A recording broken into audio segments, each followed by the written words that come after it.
Well, hi and good afternoon from the Augusta Metro Chamber of Commerce. Welcome. Thank you for joining us today. This is Blair Marvin, Vice President of the Augusta Metro Chamber, and we are joined today with our President and CEO, Sue Parr. We appreciate you joining us through this virtual webinar series. We hope you've been following along. Our theme of Achieving More Together today is our variation on our regular tagline, Achieving More Together.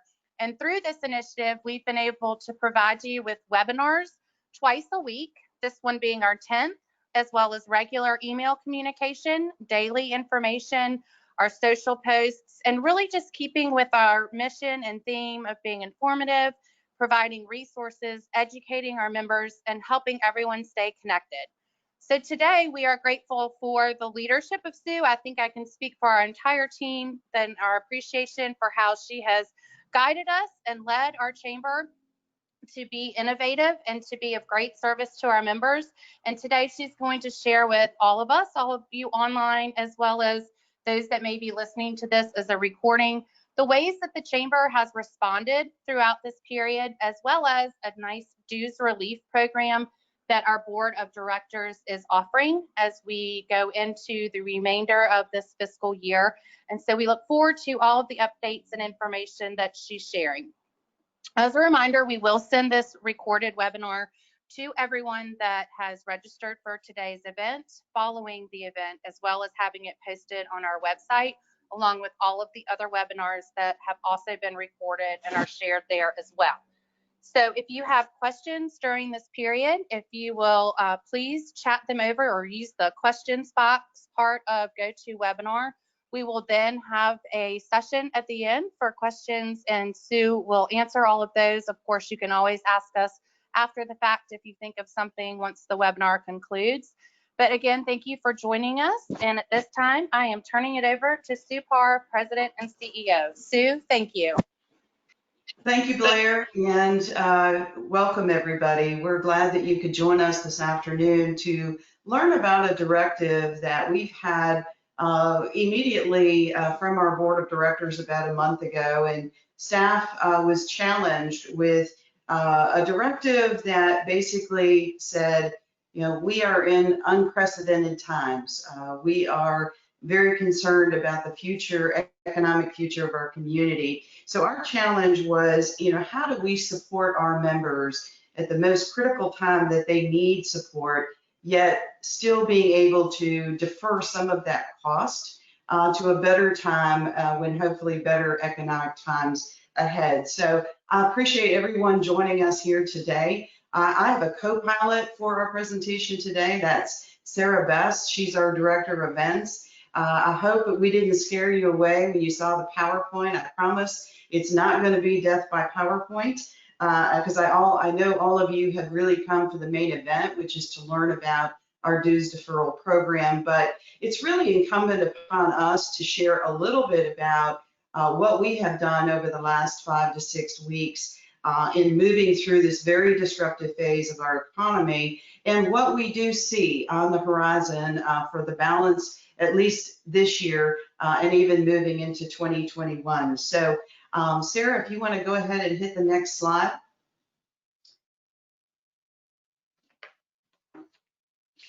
So just like all of you, we have had to pivot. If I hear the word pivot one more time, I don't know what I'll do, but we've all had to adapt. We've all had to pivot, including the Chamber of Commerce, just like all of you in your own organizations and businesses. When I heard the news on March 13th, I was actually at a Georgia Chamber conference with 150 of my peers. Governor Kemp had made a Facebook Live press conference, had done a Facebook Live press conference on March 12th. That's when we started to really understand what the pandemic and what COVID-19 was going to result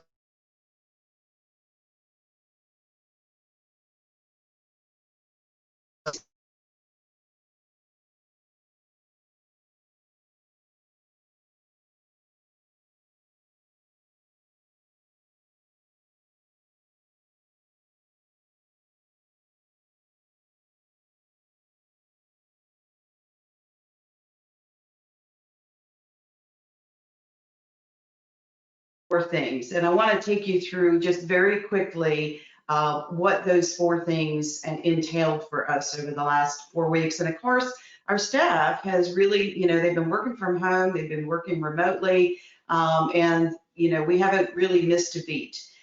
So the first thing in front of us was we had events. We had events planned. We're always, having lots of events in the pipeline, lots of opportunities for our members to network.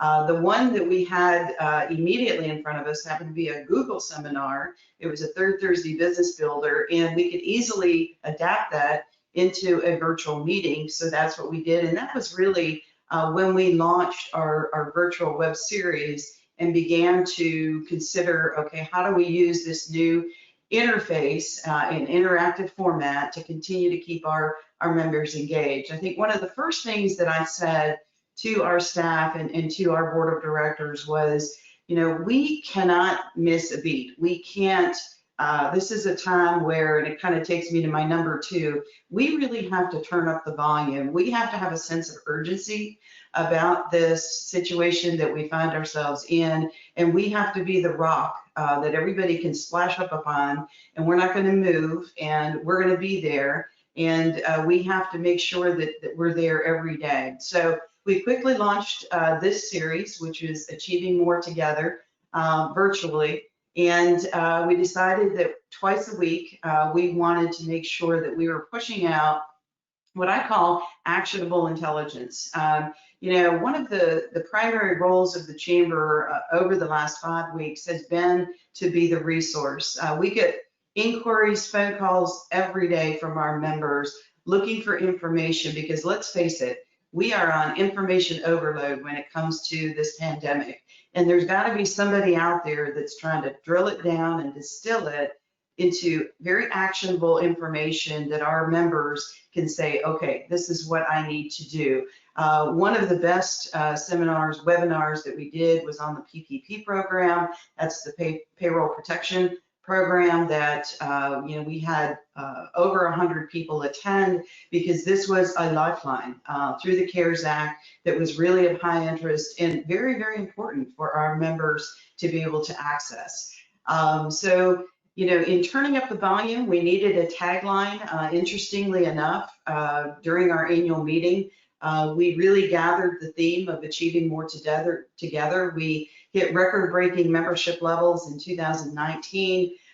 Many of those new members coming into the chamber, very small businesses, they were minority-owned businesses, women-owned businesses, small businesses that we had really made a deliberative, intentional effort to recruit to the chamber. And now here we are with those members and trying to make sure that they have all the information that they need to be able to continue to stay in business.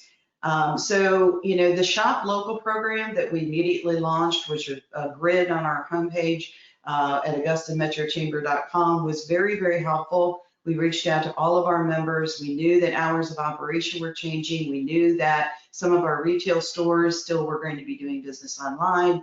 We knew some of our stores had gift cards.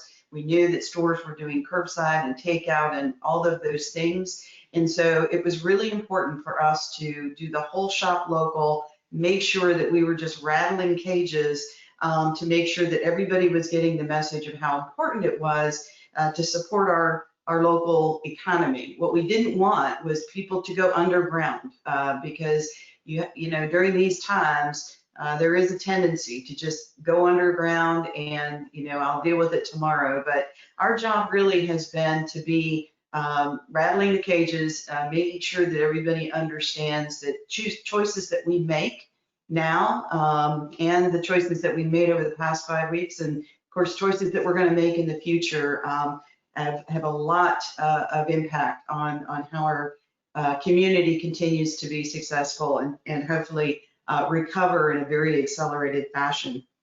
I want to touch a little bit on the advocacy efforts that we've made over the last 5 weeks. In addition to collecting a lot of that information on resources and that what I call actionable intelligence for our members, we have been in daily contact with our elected officials at the state, at the federal, and the local levels. I really pride ourselves on the fact that we have extremely good relationships with all of our elected officials at every level of government. And that has really served us well over the past 5 weeks because, you really need to just be able to pick up that phone and have a conversation, whether it's with a member of a Senate office or a member of the congressional staff or a member of our local Augusta-Richmond County Commission. When the original executive order was coming in the pipeline and we knew that the governor was going to do a shelter in place and there was questions about critical workforce and essential workers and how, can I make sure that I can get to my place of employment? I'm an essential worker. We were walking a lot of our members through various kinds of guidelines to make sure that their workers were able to get to work. We had conversations with our city departments to make sure that everybody was very clear about what the difference were between essential, non-essential workers and the mobility that they needed to provide and continue to work and operate in those environments that were critical infrastructure for our community. And we do have a lot of critical infrastructure. When you look at the manufacturers that we have here in our community, and then you've got the technology centers that you have here in the community, such as ADP and Unisys. These are companies that have to continue to operate. They can't just send all their workers home. They have to maintain their operations, although a lot of them were able to have their workforce homebound. They have to continue operations. They serve a vital purpose in our economy, and so we needed to make sure that those paths were clear for those workers and that those businesses, when necessary, had the necessary contacts and information that they needed to continue to operate. So again, over the last 5 weeks, I think we've done a great job, and we're open to all suggestions at any point. If you feel there isn't information coming your way, I know that you might be getting tired of our Achieving More Together today on a daily basis, which is our email, that goes to the point of, again, the volume that we have to have in the local community, and the fact that we need to continue to rally together, support each other, and make sure that, again, we're acting in the best fashion. Tomorrow, we will have certain kinds of businesses opening up in our community. That is part of a new executive order from the state of Georgia, from Governor Kemp's office. Yesterday afternoon, we were sending emails out to those sectors of our members, whether they were hair salons or barber shops and other gyms and fitness clubs. We were sending them information to make sure that they had the most recent guidelines on how they could safely reopen their business. On Monday, we have restaurants that are going to be open. I happen to be talking to another business this morning that is providing some signage for some of those restaurants, because those restaurants are going to have to open, but they might need table cards for the tables that are within 6 feet of each other, and so they're going to have to close some of their tables. So again, just we're all rolling with it, but we hope that the Chamber has been a valuable resource for you over the last 5 weeks. So Sarah, you want to go to the next slide? So I want to talk a little bit about, what is on the horizon. I know we think about that every day. I was reading an article, and I know we're all doing a lot of reading, but in this time, we're at that 5 week. Our brain starts to adjust. We're not necessarily in that disruptive phase anymore. We're really starting to think about what's on the other side of things. And so, it's a transition. I call it sort of, we're coming out of the disruptive phase where it was just all hands on deck and we had to really understand. Now we're sort of going to go through that plateau phase. And then, on the other end, we're going to be in a recovery phase. But it's a chain reaction. I think we can all agree that, we are not going to go back to exactly the way we were 5 or 6 weeks ago. Things are going to change, and it's a chain reaction. And we've seen in some of those chain reactions, we've seen businesses. We had a program this past Tuesday, 4 businesses shared with us their stories about how they've been able to innovate their business, whether it's a restaurant that is now much more into the catering business, or a sign company that's now doing sneeze guards, or whether it is a health and fitness coach service that now is getting clients all the way from California, or a fabric company that is now making face masks. There's a chain reaction happening in a lot of different ways, and I think we're seeing a lot of the positive outcome of that. But we also have to consider that this chain reaction that's even just happened over the past 5 weeks and will continue to roll out a little bit is going to affect some major sectors in our economy, and that's what we really have to pivot towards and really understand. When you consider that so much of our small businesses depended on the big, what I call the 5 economic sectors of our community, whether it's the hospitality industry, whether it's our manufacturing sector, whether it is our federal government sector with Fort Gordon and SRS, or whether it's our healthcare sector. Just in the healthcare sector alone, our hospitals have lost millions of dollars just trying to defer the elective surgeries that would normally, help them with their profitability during times like this. They've had to defer a lot of that. So there is a long road ahead of us to make sure that these certain sectors can come back very successfully. And that we do that in the most accelerated fashion that we can do.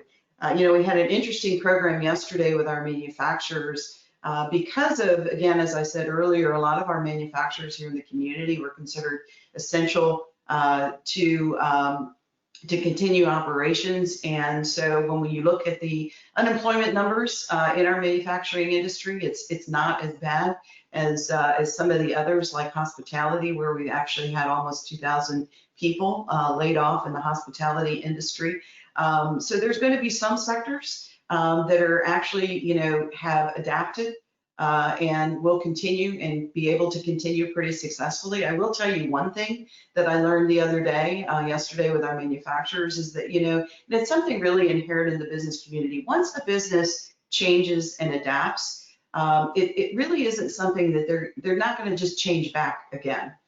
They're really going to, it's going to take a lot of effort for them to go back to a place. And when I look at, things like working remotely, and the adaptations that businesses have made, I think they're discovering that some of these changes have actually been a good thing. That we can operate a little bit differently, and so maybe this has been, they say never waste a good crisis, and I think for some of our businesses that has been the case. But we still have a lot of work ahead of us. Whether it is when you think about remote working places and you think, okay, commercial office space, if employers are going to start pushing their folks out to work from home, if that's a good idea for a lot of businesses, what does that do to our commercial office space? So there's just going to be a lot of considerations over the next 6 months. Our board of directors and our executive committee is going to be very focused to try to shift what the chamber can do to support these industries. It's not going to be business as usual. It is going to have to be very strategic, operative type of information that we can provide our members. One of the things that we have been very proud of over the last several years here in our community is our unemployment rate. Our labor pool, just going back 2 months ago, was really, we didn't have a huge labor pool. Everybody was employed. Now we have people coming back into the workforce. So, when I look at things that the programs that the chamber has done, such as our Students to Work program and other workforce initiatives, how do we have to shift? How do we have to manage that? And those are going to be a lot of the questions that we're going to need to answer.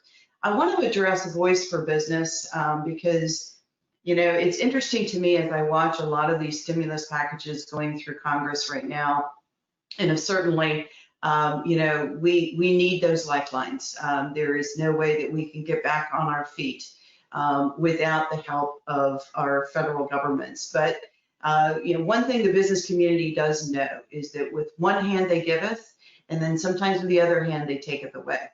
I will tell you that when the Georgia General Assembly does go back in June or July or whenever they can schedule that, and that they have to balance the budget for Georgia, there is going to be a lot of consternation about how they do that. We've seen some of the numbers already. There are going to be very, very real challenges out there, and we need to ensure that the voice of business is a very clear and concise advocacy voice for our communities, for our state, for our country, because free enterprise is going to be the way into our recovery and an accelerated recovery. And when government starts to have to consider the ways that they're going to have to still stay in business as they do, and we need those services, it's going to have to be a balance. And so we need to make sure that we have a voice. And speaking of voices, one of the things that we will be tasked with this year is we have 3 commission seats with the Augusta-Richmond County Commission that will be all 3 new people. We have 5 seats up for election, but we have 2 incumbents, but we have 3 term limited commissioners. And so we will be seeing 3 new commissioners on a 10-member commission with the Augusta-Richmond County. And that is a lot of, work with, working with those new commissioners and helping them understand the business environment here in the community and making sure that we're advocating for the things that businesses need. We are going to be doing some candidate forums for them and helping educate our members about what their platforms are. But I say that to say, we may even have a new senator at the end of this year. And so when you start to look at that completely new landscape, on top of the fact that we, have a very challenging road ahead of us in terms of how are we going to pay for all that we've had to invest, it is going to take a strong voice like the Augusta Metro Chamber of Commerce to make sure that, that we are advocating for the voice of business. So I know the main event has been what to do about your dues. So if we want to go to the next slide. So I'd like to share with you what we have developed, and this really comes out of the last 5 weeks of looking at the best practices of chambers across the country. We are very fortunate to have the connections at the state, local, and state and federal levels, even with the U.S. Chamber and our National Chamber Association, to be able to pick the brains and look at all of the best practices and all of the things that are being deployed at other chambers and really, try to pull the best of the best out of it. As I said at the beginning of the program, we were directed by our board of directors to make sure that we looked at opportunities for members to be able to defer the cost of their membership this year so that they could remain a member and still have that important services that we provide and still be able to, again, be represented by the chamber. So we've basically are going to be offering 3 options. And if you're a member that has yet to renew this year, you will be receiving this information on your monthly anniversary date. As you know, or maybe if you don't, members are billed on an anniversary basis, and they're billed on the month of their anniversary. So if you joined the chamber how many ever years ago in May, your anniversary renewal is May, and that's when you typically receive your bill. When you receive your bill this year, we're going to make sure that you're aware of 3 different options that you can utilize this year to help defray the cost of membership, yet still remain a member of the chamber. The first option is what we're calling the anniversary adjustment. This is an option where you can actually only pay for at an immediate time. If you renew in May, you will only have to pay for a 4-month membership.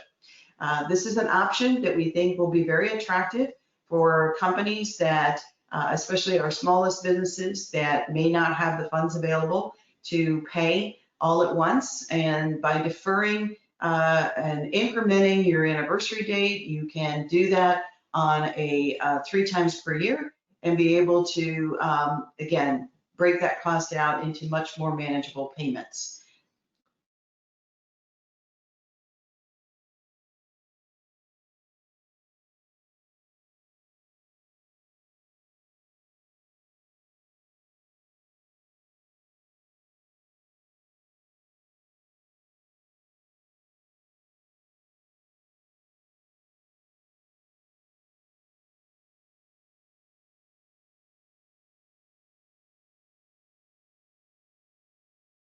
year, that reduces your membership cost significantly for this year. And even if you're a small business member, that reduces your cost. If you've been a member for 3 to 4 years, you'll be able to earn a $100 grant. If you've been a member for 5 to 9, you'll earn a $150 grant. And if you've been with the chamber for 10 or more years, we're basically saying name your price.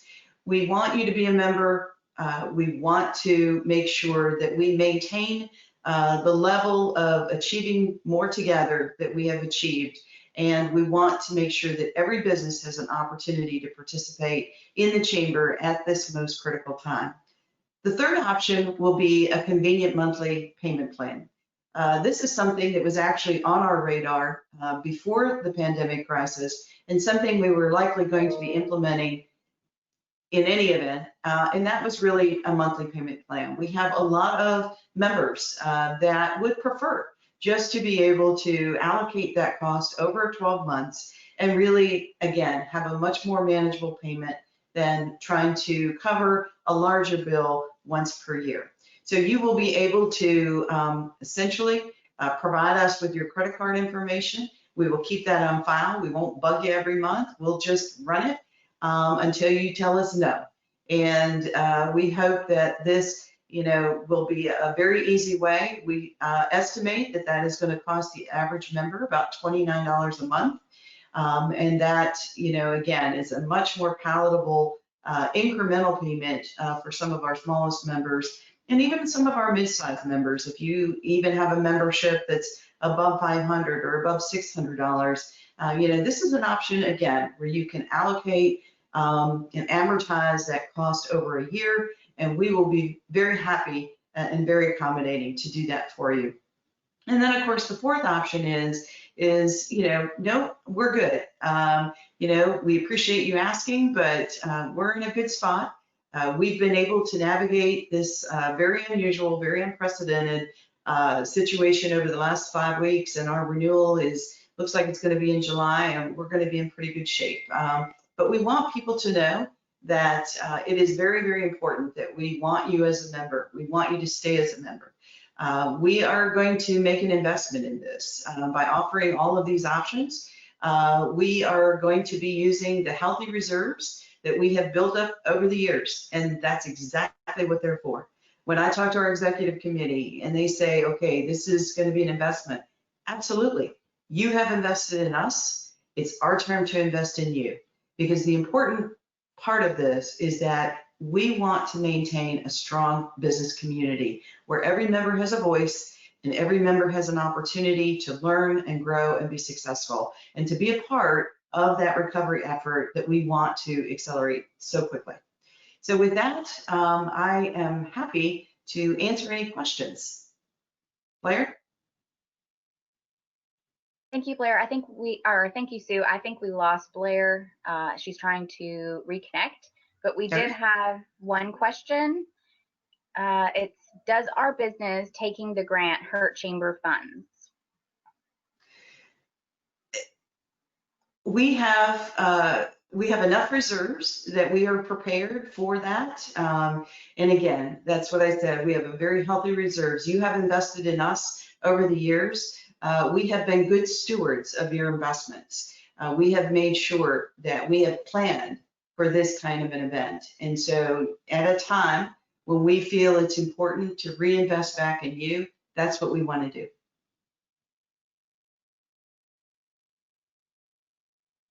Any other questions, Sarah?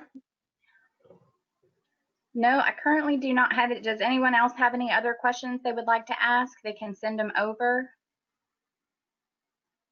But I'd like to mention at this time, we do have a webinar coming up on next Tuesday, which will be the April 28th at 3 p.m. It's going to be adapting your funding strategies for COVID-19. Our presenters will be Faith Edmondson, Ashley Ash, who are co-owners and consultants at Gateway Grant Services, along with Sarah Darr, who is a member of their team. And they're going to assess methods to revise your funding strategies while introducing new opportunities specifically regarding COVID-19 and how to utilize your volunteers without endangering their safety. So we will be sharing the event soon, so you'll be able to register. So please look out for that on our website and event page. Well, and again, I would just like to thank you for joining us today. We hope that you are gaining valuable information out of these twice weekly webinars. If you have suggestions for future events, we are all ears. We are planning them about 2 to 3 out, so we have a great, robust pipeline coming your way, lots of different information, and they're going to appeal to, all sorts of different folks in your organizations. We hope that you are receiving our daily emails. One thing that I did not mention, and I really have to give a shout out to our membership team, is that we have 1,215 members right now. And over the last 5 weeks, in addition to doing everything that we have been able to do, our membership team has actually made contact with 87% of our members. So I hope that you can reach out to James and you can reach out to Ann Rutledge and say, great job, because one of my first directives to the team was that we have to make sure that everybody knows we're here and, we are shoulder to shoulder with you. So I am very proud of the fact that if you are one of those, I think it's 1,087 members that we've been able to reach, thank you for taking the time to either respond to our emails or have that short phone chat. We care about you. We want to make sure that you are successful, because when you're successful, we're successful, our community is successful, and we really are achieving more together. So thanks, and see you soon. Bye-bye.